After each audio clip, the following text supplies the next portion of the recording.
I caught my husband in a hotel with his mistress. He told me he was going to work. This morning, he kissed me goodbye, like he always did. Same routine, same smile, but something felt wrong. His shirt wasn't tucked in the way it usually was. He left in a rush, avoiding my eyes. My stomach twisted, but I brushed it off. Hours later, a sinking feeling made me check his location. Not the office, a hotel. My hands went cold. My heart pounded. Maybe it was a mistake. Maybe there was a meeting. But deep down, I already knew. I got in my car, barely remembering the drive. His car sat in the parking lot like a silent confession. My legs felt weak as I walked inside. The receptionist didn't stop me. My hands trembled as I reached the door. Laughter. A woman's voice. His voice. I pushed the door open. There he was. Shirt half unbuttoned. Hands on her waist. Time stopped. He turned. His face drained of color. And in that moment, my world shattered. Everything felt like a bad dream. Standing in that hotel room, watching my husband hold another woman, I wanted to scream, to cry, to disappear. But I couldn't move. His face went pale. Her eyes widened. The air felt too thick to breathe. But this wasn't sudden. The cracks had been there all along. I met Daniel 8 years ago. He was charming, confident, the kind of man who could light up a room. When he proposed, I didn't hesitate. I thought I had found my forever. Our marriage felt perfect. We traveled, laughed, shared secrets late into the night. He knew my fears, my dreams, the little things that made me smile. I never thought I'd have to doubt him. Then something changed. He started working late, missing dinners, checking his phone more than usual. When I walked into a room, he would put it away too quickly. One night, I asked if everything was okay. Just work stress, he said. His smile felt forced. Then came the excuses, late meetings, business trips, nights where he barely spoke to me. The warmth started to fade. One evening, I hugged him, and a scent that wasn't mine lingered on his jacket. When I asked, he laughed it off. A coworker must have hugged me. I wanted to believe him. That morning, when he left for work, something inside me whispered, check. His suit was still in the closet. His cologne sat untouched on the dresser. My hands trembled as I checked his location. A hotel. I gripped the doorframe, my body frozen in place. Daniel turned, his face drained of color. The woman beside him gasped, pulling the sheets over herself. My mind refused to process what my eyes were seeing. My husband, half-dressed, with her. For a moment, no one spoke. The room smelled of cheap perfume and betrayal. His mouth opened, but no words came out. The silence was unbearable. I wanted to scream, to throw something, to make him feel even an ounce of the pain ripping through me. Wait, he finally stammered, stepping toward me.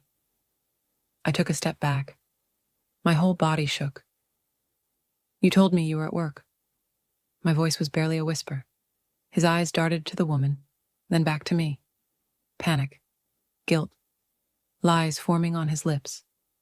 I can explain, he muttered. Explain? Explain what?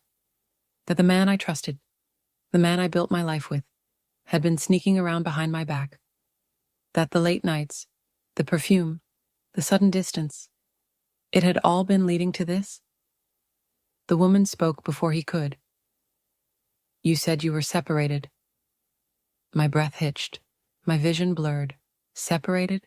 My whole world tilted. Daniel swallowed hard. I never meant for you to find out like this.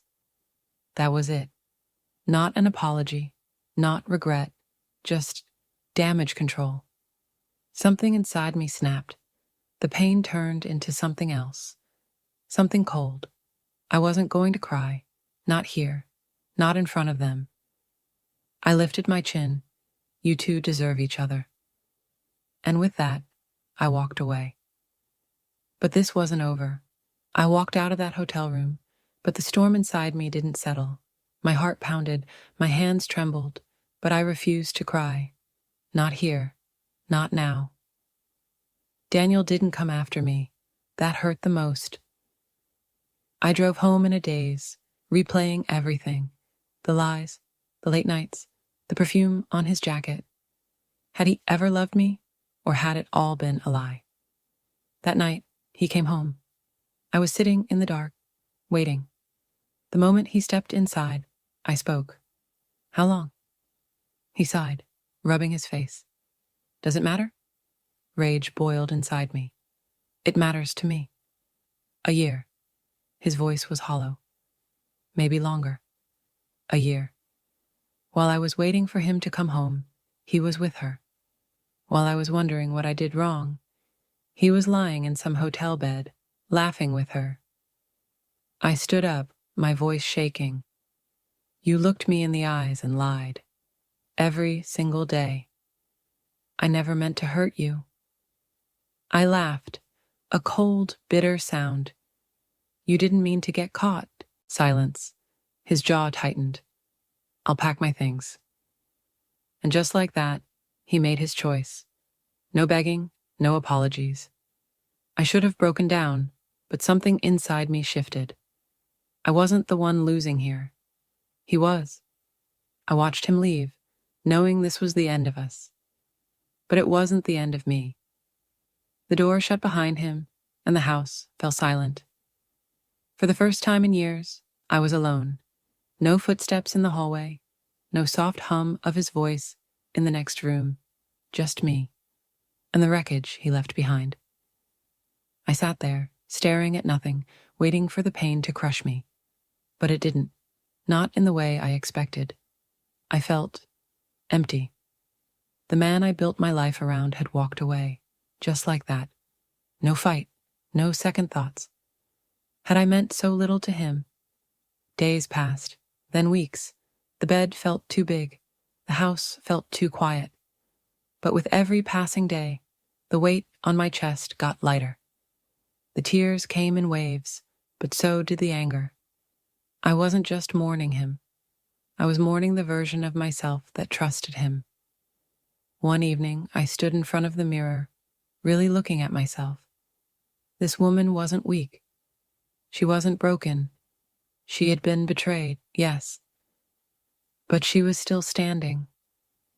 Daniel had taken so much from me. But he wouldn't take my future. I picked up my phone, deleted his number, and walked away. This time, for good.